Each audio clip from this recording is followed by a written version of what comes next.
ሰላም ጤና ይስጥልን። እንዴት ናችሁ? የተከበራችሁ ተመልካቾቻችን ሁሉ ሰላም?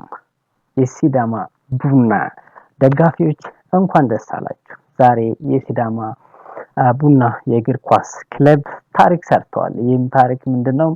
በኢትዮጵያ ውስጥ ከሚገኙ ከትላልቅ ዋንጫዎች አንዱ የሆነውና ብዙ ታሪክ ያለውን በ1945 የተመሰረተውን ዛሬ ደግሞ ስያሜውን ባለፈው ዓመት ላይ ቀይሮ የኢትዮጵያ ዋንጫ ተብሎ የተጠራውን ዋንጫ ወላይታ ዲቻን በማሸነፍ ማንሳት ችለዋል። ይህም ሲዳማ ቡናን በታሪኩ ለመጀመሪያ ጊዜ የኢትዮጵያ ዋንጫ እንዲያነሳ አድርጎታል ማለት ነው።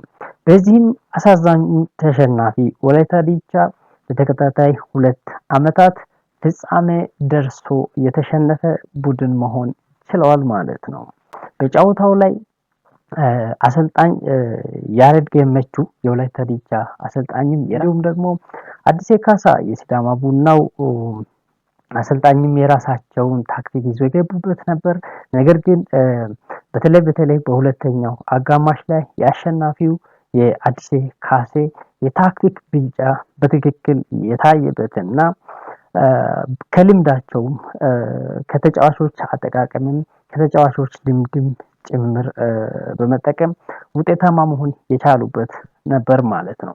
በ10 ደቂቃዎች ወላይታ ዲቻ የተሻለ የነበረበት ከቀኝ መስመር የሚነሱ ኳሶቹ አስፈሪ የነበሩበት ሁኔታዎች ነበሩ። በ10ኛው ደቂቃ ላይ ባልተለመደው መልኩ አንድ የማዕዘን ምት ተሻማ። እሱን ከቀኝ ወደ ግራ እየተሻማ 3 ጊዜ ወደ ሲዳማ ቡና ግብ ክልል አካባቢ በተደጋጋሚ ኳሶች ሲመላለሱ ነበር።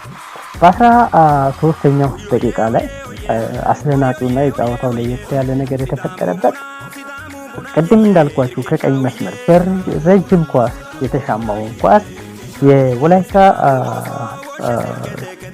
ዲቻው ተጫዋች ካርሎስ ዳምጠው አስገራሚ አክሮባቲክ የሆነ ኳስን ወደ ጎል በመለወጥ አክሮባቲካሊ የሚያምር ጎል ነው ያስቆጠረው። አክሮባቲካሊ ያስቆጠረው ወላይታ ዲቻን መሪ ማድረግ የቻለበት ሁኔታዎች ነበሩ። አብዛኛው የወላይታ ዲቻ የማጥቃት እንቅስቃሴዎች ቅድም እንዳልኳችሁ በቀኝ ቢነሱ አብዛኛዎቻቸው ኳሶቻቸው ረጃጅም ኳሶች ሃይ ቦል የሚባለው አይነት ወይንም ኳስ የነበረበት ነበር ማለት ነው። ሌላው ምንድነው? የተሳካ እንቅስቃሴዎችም ደቂቃ በግብ አግዳሚም በትክክል በ14ኛው ደቂቃም በግብ አግዳሚ የተመለሰባቸው ኳስ ነበር። ሲዳማ ቡና በቀኝ መስመር ላይ በተደጋጋሚ ከዲቻ ጥቃት ሲደርስበት አሰልጣኝ አዲስ ካሳም ቶሎ ሜጀር እንዲወስዱ የተፈለገበት ኤሪያም ነበር ማለት ነው። በ17ኛው ደቂቃ ድረስ ሲዳማ ቡና ሃይ ቦል ይጫወት ነበር። ከፍተኛ ኳሶችን ከወላይታ ዲቻ ታክቲክ ጋር የሚመቻች ወይንም ለወላይታ ዲቻ ለመከላከል የሚያመች አይነት ኳሶችን ሲጫወት ነበር ሲዳማ ቡና በተለይ እስከ 17ኛው ደቂቃ ላይ ያም ብልጫ እንዲወሰድበት ያደረገበት አጋጣሚ የነበረበት ምክንያት ነው። ምክንያቱም ለዚህ መነሻ የሆነው ምንድነው? በቁመት ትንሽ ዘለግ ያሉ ናቸው የወላይታ ዲቻ ተጫዋቾች እና ያን ሃይ ቦል የመቆጣጠር እድላቸው እጅግ በጣም ሰፋ ያለ ሁኔታዎች ነበሩ። መሃል ሜዳ ላይ ያሉት ሁለቱ ተስቦ ሲጫወቱ የነበሩት ፍቅረ ኢየሱስም ቢሆን እንዲሁም ደግሞ ሬድዋን ናስር ከዚህ በፊት በመናቃቸው ያም ታክቲክ መሆኑን ነው በኋላ በጫወታው ውጤት መረዳት የቻልንበትና በተመሳሳይ ከግራ ልክ ጫወታው እየተካሄደ ባለበት በ20ኛው ደቂቃ ወደ 21 እየሄደ ባለበት ሰዓት ላይ ከመስፍን ታፈሰ አስገራሚ ኳስ ከግራ መስመር ተሻገረ።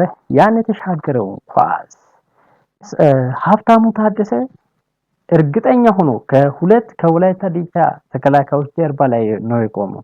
ሀብታሙ ታደሰ መስፍን ታፈሰ ኳሷን ሲያሻማ ሁለቱን ተከላካዮች ኦፍሳይድ ትራፑን በጠበቀ መልኩ እጅግ በጣም በዘመነ በተጠና መልኩ እነርሱን እዛው ኦፍሳይዱን ጠብቆ ወደ ውስጥ ገባ። ከዛም በኋላ በመሄድ ኳሷን ወደ ግብ መቀየር የቻለበትና የጨዋታው መንፈስም ሲፍረከረክ የነበረው በመጀመሪያዎቹ 20 ደቂቃ የመደንገጥ ስሜት ሲታየው የነበረው ሲዳማ ቡና የተሻለ ወደ ተሻለ መጫወት ወደ ተሻለ ጨዋታ መንፈስ መመለስ የቻለበት ሁኔታ ነበርና መስፍን ታፈሰ ከግራ መስመር ያሻማው ኳስ ሀብታሙ ታደሰ ደግሞ በሚያስደንቅ ሁኔታ ወደ ግብ ጠብቆ በተለይ ኦፍሳይድ ትራክ አጠባበቁ እጅግ በጣም የሚያስደምምና ፕሮፌሽናል በሆነ መንገድ ኦፍሳይድ ትራፑን ጠብቆ መግባት የቻለበት ጎሉንም ማስቆጠር የቻለበት ነበር ማለት ነው። ሌላው ነገሩ ምንድነው መስፍን ስለዚህ ኳስ ስናነሳ መስፍን ታፈሰና ሀብታሙ ታደሰ ሁለቱ በጋራ በሊጉ ላይ ወደ 10 የሚሆኑ ጎሎችን አስቆጥሯል። ምን ያክል ጠንከር ያለ ሳቢ የሆነ ጥምረት እንዳላቸው የሚያሳይ ነው። በሊጉ 10 ጎሎችን በጋራ አስቆጥሯል። ዛሬ የሚያስታንቷን ጎል በጋራ ሁለቱ ማስቆጠር የቻሉበት ሁኔታዎች የነበሩበት ነው። አቻነት ጎል በኋላ የሲዳማ ቡና ቡድን ትንሽ የተነቃቃ አይነት ቡድን የሆነበትና ከመጀመሪያዎቹ የተሻለ መንቀሳቀስ የቻለበት ነበር። እዚህ ለትልቁ ነገር ማንሳት ያለብን ጊትጋት በተለይ በመጀመሪያዎቹ 45 ደቂቃዎች ጊትጋት ኳሶችን 1 to 1 ማርክ በማድረግ ወይንም እነሱ ፖሴስ ሲያደርጉ ወላይታ ዲቻ ፖሴስ ሲያደርጉ የማቋረጥ ኳሊቲው ሃይ ነበርና ባልተለመደ ቦታ ነበር ሲጫወት የነበረው። እዛም ሆኖ ኳሶቹን በተሳካ ሁኔታ ውጤታማ ኳሶችን ሲቀበል ወይንም ሲያቋርጥ የነበረ ብዙ ጫናዎች በለው ላይ ቢሆኑም የተሳካ እንቅስቃሴ ማድረግ የቻለበት ነበር። በሁለተኛው አጋማሽ ሲጀምር ነው ጫወታውን ሲዳማ ቡና የተሻለ ነገር ማምጣት የቻለው በስነ ልቦናም ባጨዋወቱ ረገድም። ይህም ምንድነው ማይክልን በማስወጣት ትልቁን ስራ የሰራው ይገዙ ቦጋለ ወደ ሜዳ ተቀይሮ መግባት ችሏል። የይገዙ ቦጋለ ወደ ሜዳ መግባቱ ሀብታሙ ታደሰና ይገዙ ቦጋለ ቦታዎችን በመለዋወጥ ወደ ቀኝ እየወጣ አንደኛው ወደ መሃል እየተሳበ በመጫወት ለተቃራኒ ቡድን ተከላካዮች አስቸጋሪ ያጫወት ስልትን እንዲከተሉ እድል ፈጥሮላቸዋል። የዚህም ማሳያ ሊሆን የሚችለው አይታችሁ እንደሆነ ይገዙ ቦጋለ ወደ ቀኝ መስመር ሲወጣ ሀብታሙ ተስቦ ወደ መሃል ሲገባ እንደውም በአብዛኛው ጫወታውን ጊዜ አይታችሁ እንደሆነ ይገዙ ቦጋለ ተስቦ በጣም መጥቶ ወደ መሃል ጠልቆ ሲጫወት በተደጋጋሚ የተመለከትንበት ነበርና የሀብታሙ ታደሰና የይገዙ ቦጋለ በቦታው ላይ ቦታ እየተለዋወጡ የመጫወት ኳሊቲያቸው ወላይታ ዲቻን ወይንም ሲዳማ ቡናን የፊት ለፊት መስመር አንኮንትሮለብል ወይንም ለወላይታ ዲቻ ተከላካዮችና የተከላካይ አማካዮች ለቁጥጥር የማይመች አይነት ሁኔታዎችን የፈጠሩበት ሁኔታ አለ። ይሄም ትልቅ ታክቲክ ነው። ምክንያቱም ይገዙ ላይ ሲያተኩሩ ሀብታሙ የሆነ ነገር ይፈጥራል። ሀብታሙ ወደ ሀብታሙ ሲሳቡ ይገዙ የሆነ ነገር እየፈጠረ በተደጋጋሚ እያየን ያለንበት ሁኔታ ነው የነበረው። ሌላው ነገሩ ምንድነው ወደ 54ኛው ደቂቃ አካባቢ ላይ ወላይታ ዲቻ ያው ቅጣት ምት ተገኝቷል። የተገኘውን ቅጣት ምት ወደ ጎል አሻምቷል። ያሻሙትን ኳስ ተቆጥሮ ነበር። የመስመር ዳኛው በእርግጠኝነት እርግጠኛ ሆነው ኳሱ ኦፍሳይድ መሆኑን ለኢንተርናሽናል ዳኛ በአምላክ ተሰማ ነገሯቸው። የመስመር ዳኛ ውሳኔን በማክበር ጎሉ የተሻረበትና ጨዋታው በተመሳሳይ ውጤት 1-1 የቀጠለበት ሁኔታ የተፈጠረው ነው። ሌላው ነገር ምንድነው ከዚች ጎል በኋላ ትንሽ የመረባበሽ ነገር ነበር። ጊትጋት ግን ትልቅ የታክቲክ ስራ ሰርቷል። ምንድነው ወደቀ፣ እንደተጎዳ ሰው ወድቋል። ሲወድቅ ትንሽ የመተንፈሻ የማሰቢያ ጊዜ ያገኙ የሲዳማ ቡና ተጫዋቾች እና ይህም ራሱ አንድ ታክቲክ እንደሆነ ነው ማሰበው እንደ አንድ እግር ኳስ ተመልካች። ከዛም በኋላ ቡድኑ በተደጋጋሚ ሲጠቃ ስለነበር የማሰቢያ ጊዜን የጊትጋት መውደቅ ወይንም ያቺ ሕክምና የጠየቀባት ሰዓት ትልቅ ስራ ሰርታለች ቡድኑን በማረጋጋት ረገድ ብዬ አስባለሁ። ሌላው ነገር ምንድነው በ61ኛው ደቂቃ ላይ ፍቅረ ኢየሱስ የተለመደውን የሱን በርቀት የሚመታቸውን ጠንካራ ኳሱን ወደ ጎል አክርሮ መጥተው ነበር። ነገር ግን የግቡ አግዳሚ ለትሞ የተመለሰበት አጋጣሚ ነበር። ሌላው በ62ኛው ደቂቃ ላይ ፍቅረ ኢየሱስ ማዕዘን ምቷን መሬት ለመሬት አሳምሮ ላካት። የተናበቡበት የተጠና ጨዋታ ነው ይሄ። በደንብ አድርጋችሁ ተመልከቱ። ፍቅረ ኢየሱስ ላከ። ደስታ በዘመነ በፕሮፌሽናል ወይ ኳሷን አቀበለለት።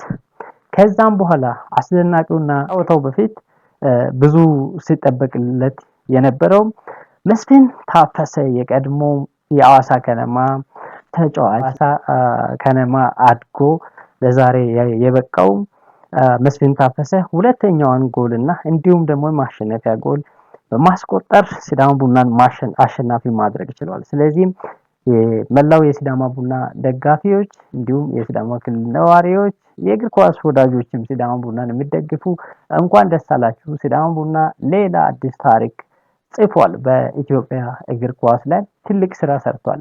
ሲዳማ ቡና ብቻ አይደለም በነገራችን ላይ ይህንን ታሪክ የሰራው በዛብህ መለዮ የሲዳማ ቡናው ተጫዋችም ትልቅ ታሪክ ሰርቷል። 3 ከተለያዩ ክለቦች ጋር የኢትዮጵያን ዋንጫ በማሸነፍ በዛብህ መለዮም ታሪክ መስራት ችሏል። ይህም ከወላይታ ዲቻ ጋር ከዚህ በፊት ማሸነፍ ችለዋል። እንዲሁም ደግሞ ከፋሲል ከነማና ዛሬ ከሲዳማ ቡና ጋር ዋንጫ በማንሳት በዛብህ መለዮ ትልቅ ታሪክ መስራት እየቻለበት ነው። ሌላው ከጨዋታው በፊት ብዙ ነገሮች ሲባሉ ነበር። ኤክስፔክቴሽኑም ይሄ አልነበረም። ምክንያቱም ለምንድነው ከልምድ አኳያ ሲታይ በእርግጥ ሲዳማ ቡና ልምድ ያላቸው ተጫዋቾች አሉ። በሊጉ በክለብ ደረጃ በመወዳደር ግን ሲዳማ ወላይታ ዲቻ የተሻለ ታሪክ ነበረው። አምና የፍጻሜ ተፋላሚ ነበር። ከዚህ በፊት የግብፁን ዛማሊክን የጣለበት የዛንዚባሩን ክለብ ጥለው የግብፁን ዛማሊክን በአዋሳ ስታዲየም ላይ የዛሬው የሲዳማ ቡና ተጫዋች በዛብህ መለዮና ያሬድ ባስቆጠራቸው ጎሎች ያሸነፉበትን ጊዜ እናስታውሳለን። ከዛም በኋላ ዛማሊክን ጥሎ ማለፍ የቻሉና በኢትዮጵያ እግር ኳስ ታሪክ ላይ ትልቅ ስራ የሰራው የወላይታ ዲቻ ቡድን በመሆኑ በስነ ልቦና ረገድ የተሻለ ፐርፎርም ያደርጋል የሚል ስጋት ነበር። ነገር ግን አሰልጣኝ አዲሴ ካሳ በላቀ በታክቲክ ብልጫ ዛሬ የወላይታ ዲቻን አሰልጣኝ የቀድሞ ደቀ መዝሙራቸውን ማለት ይቻላል። ምክንያቱም ያሬድ ገመቹ ከአዲሴ ካሳ ስር የሰሩ አሰልጣኝ ናቸውና መምህሩ ዛሬ ተማሪውን አሸንፏል ማለት ነው። ያም ሆነ ይህ ዛሬ አዲሴ ካሳ የታክቲክ ብልጫ ላይ በተለይ ገዙ ቦጋለን ካስገቡ በኋላ በተለይ ዛሬ በተለየ መንገድ ሮል የወሰዱ ተጫዋቾች ነበሩ። ለምሳሌ ጊትጋት ባልተለመደ አጫዋወት ነው ሲናየው የነበረውና እንዲሁም ደግሞ ሬድዋን ናስርን ማንሳት እንችላለን። ሬድዋን ናስር ማለት የአቡበከር ናስር ታናሽ ወንድሙ ማለት ነውና እነዚህ ልጆች በተሻለ በተሰበሰበ በቡድን መንፈስ ወደኋላ እያፈገፈጉ ቡድኑን እንዳይጠቃ የመከላከል ስራዎችን ሲሰሩ የነያሬድ ባህዬ የብስለት ወይንም ይሄ እግር ኳስን በብስለት ከልምድ ጋር ውጤት አጣምሮ የመስራቱን ስራ ትልቅ ስራ የሰሩበት ነው ማለት የሚቻልበት የሲዳማ ቡና የእግር ኳስ ክለብ ምንም እንኳን ደጋፊ የሌለበት በባዶ ስቴዲየም ላይ ባዶ በሚባል ደረጃ ነው የተወሰነ ሰው ነው ስቴዲየም ላይ ያየነውና በዛው ልክ የነበረውን እግር ኳስ ላይ የተሻለ ነገር ፐርፎርም ማድረግ ችለው የሲዳማ ቡና የእግር ኳስ ክለብ ለክልሉም ህዝብ ወይንም ለሲዳማ ቡና ደጋፊዎች በተለይ ከዋንጫውን አሸንፎ ወደ ሊጉ በመጣበት አመት ላይ የተሻለ እንቅስቃሴ አድርገው እስከ መጨረሻ 2 ጨዋታዎች ድረስ ዋንጫ ማንሳት እድል የነበረበትና በ97ኛ ደቂቃ ላይ ሳላዲን ሴት ጎሏን አስቆጥሮ ዋንጫ ማንሳት ተስፋቸውን ያጨለመባቸውን እድል ዛሬ በእጃቸው የነበረው በሚገባ ተጠቅሞ ሲዳማ ቡና የኢትዮጵያ ዋንጫ አሸናፊ መሆን ችሏል። ይሄን ማግኘቱ ለሲዳማ ቡና እጅግ በጣም ትልቅ ቫልዩ ይኖረዋል። ይሄ ምንድነው ቀጣይ አመት ላይ ኢትዮጵያን በመወከል ሲዳማ ቡና ኢትዮጵያን በመወከል የኮንፌዴሬሽን ካፕ የአፍሪካ ኮንፌዴሬሽን ካፕ ተሳታፊ ይሆናል ማለት ነው። የአፍሪካ ኮንፌዴሬሽን ካፕ ማለት በአፍሪካ እግር ኳስ በክለቦች ውድድር ሁለተኛው ዋንጫ ማለት ነው። የአፍሪካ ሻምፒየንስ ሊግ አለ፣ የሊጉ አሸናፊ የሚጫወተው። ሲዳማ ቡና ግን የሚጫወተው የትኛውን ነው ማለት ነው? የአፍሪካ ኮንፌዴሬሽን ካፕ ላይ ኢትዮጵያን በመወከል በአፍሪካ ላይ የሚጫወት ይሆናል ማለት ነው። በመሆኑም ዛሬ መላው የሲዳማ ቡና ደጋፊዎች እንዲሁም የክልሉ ህዝቦች እንኳን ደስ አላችሁ፣ እንኳን ደስ አለን። ሲዳማ ታሪክ ሰርተዋል። ይህንን ዋንጫ በክልል ደረጃ ያነሱ ክለቦች አሉ። አንደኛው ሮዶ ሐዋሳ ከነማ ነው። ሐዋሳ ከነማ ካነሱት ክለቦች ነው። ሌላው ሀረር ከነማ የነበረው የእግር ኳስ ቡድንና ፋሲል ከነማ ይህንን ማድረግ የቻሉ ቡድኖች ነበሩ ከክልል እና ወላይታ ዲቻን ጨምሮ ማለት ነው። ዛሬ ደግሞ ሲዳማ ቡና ይህንን በማንሳት ከነርሱ ጋር ይህንን ታሪክ መጋራት ችለዋል። ለወላይታ ዲቻ አሳዛኙ ነገር ምንድነው? ለተከታታይ ጊዜ ለሁለት ተከታታይ ጊዜ